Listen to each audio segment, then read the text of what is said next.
the movies. The cinema is by far my favourite place in the world. Films have been my favourite thing since I was conscious enough to say movies.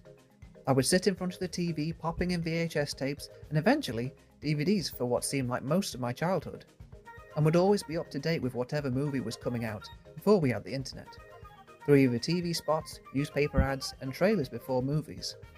Speaking of which, going to the movies when I was younger, I was so excited I was practically vibrating in the car ride. I loved that just a short car trip away to an unsuspecting building near me for just a short time would be showing a worldwide cultural event. It blew my mind.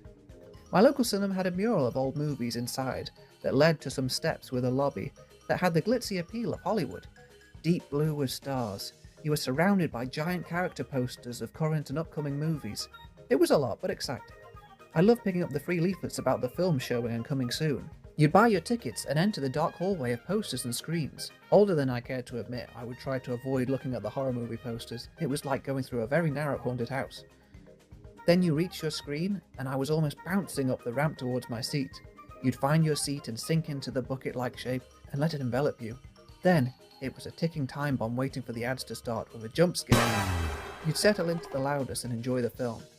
Small tangent, even though I love going to the cinema, I would always cover my ears when scenes got too loud or threatened to do a jump scare. I sometimes still have to fight that urge to cover my ears.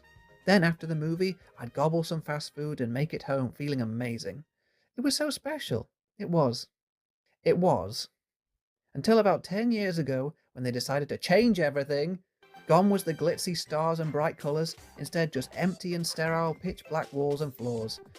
They took away the posters in the lobby, the arcade is now a boring waiting room, replacing the big posters with tiny screens on just one wall.